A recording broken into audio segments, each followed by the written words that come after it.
About a month ago, I was contacted through my YouTube channel by this company, Tesmen. They sell their products on Amazon, about doing a little test video on this brake fluid tester. So this is the Tesmen TBF-200.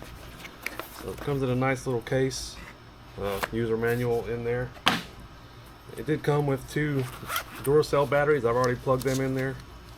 So it's a pretty nice little unit, simple operation. On button, and then the S button. If you look right here, it will rotate you through the 3 different types of fluid. So you got .3, .4, .5.1. So today we'll be testing this Johnson's synthetic, and it's .3.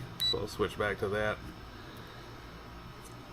The reason why I picked this thing up or agreed to test it was because, not because I want to use it on the vehicles, but because I'd rather use it on fluid that I've got laying around. Because if most of you are like me, you'll have a jug like this one that I bought to do a couple big jobs a while back, and it's kind of been hanging around.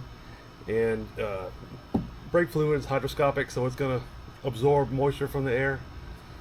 That's definitely not what you want in your system. So I'll go ahead and pour this one into the first cup here. We'll see what it looks like and hit it with the tester and see what the water level is in it.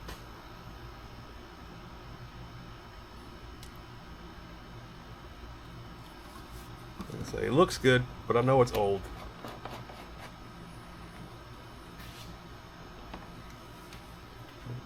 Power on the tester. .3 still selected. The thing I like about this one too is it has this nice flexible wand on it, so if you are going to use it in your vehicles, it makes it a little easier. So you want to submerge it. So it's reading 2.6, 2.5. So that's a little bit over the range of water that you want. Between 2 and 3% is where you're going to want to change it pretty soon. So let's go ahead and wipe that probe off. I'll probably go ahead and get rid of that brake fluid jug because it's probably only going to get worse from here. So that's the open bottle. This one, brand new. Let's see what we get.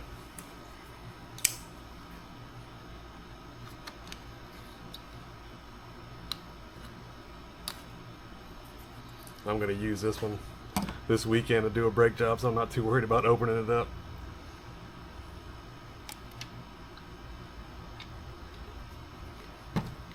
Cap it back off. So color wise,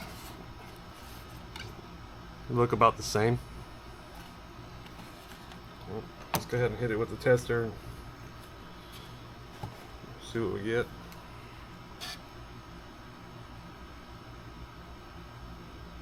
It's worse than the old bottle. 2.625. So I think the problem with this type of tester is that some of these manufacturers' fluids are going to have additives in them that are conductive, because that's the way these things work. Is that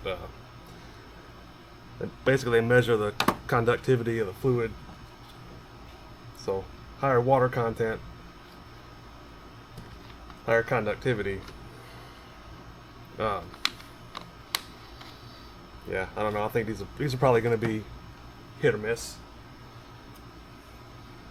Is it a handy little gimmick to have around the house if you want to check open bottles of fluid or check your vehicles? Sure. I think it's 100% accurate. No. It basically just failed brand new fluid right out of the bottle. You saw me open the sealed cap. So take it for what it is. Well, maybe we'll go check it on the LTD over here. That probably hasn't had its brake fluid touched since the early 2000s or late 90s. That stuff is orange and cruddy looking, so it should bang this thing off the top of the scale. It should be well over 3%. Okay, let's come over here and pop the cap off of this one. Say this thing is crusty. Yeah, you see that nice orange rusty looking fluid in there. I'm assuming that's .3. So we'll go ahead and drop the tester in where you guys can see the screen. Holy moly, yep. 3.8, 3.7, 3.6. Which, looking at the fluid, okay, that's enough. Looking at the fluid, if you know anything about vehicles, you ought to know it's time to change that. That stuff is filthy. Good. Button that back up. I've got a whole new brake system for this thing, so not too concerned about that. So I went around the house and I checked every other brake reservoir I've got. This thing failed every car at the house, and like really badly. So I don't know. Is it a gimmick? Probably so. I don't have any conventional brake fluid out here. Everything I've got synthetic, so that may be throwing it off a little bit. Maybe reading additives as conductive. It is what it is. It's a cheap tool. It's currently 20 bucks on Amazon, and it's got a 10% off coupon you can tie to it. They gave me a discount coupon that I can put in the description, so I'll do that if it's something you guys want to play with. For me, it's a pass. I mean, like I say, brand new fluid failed.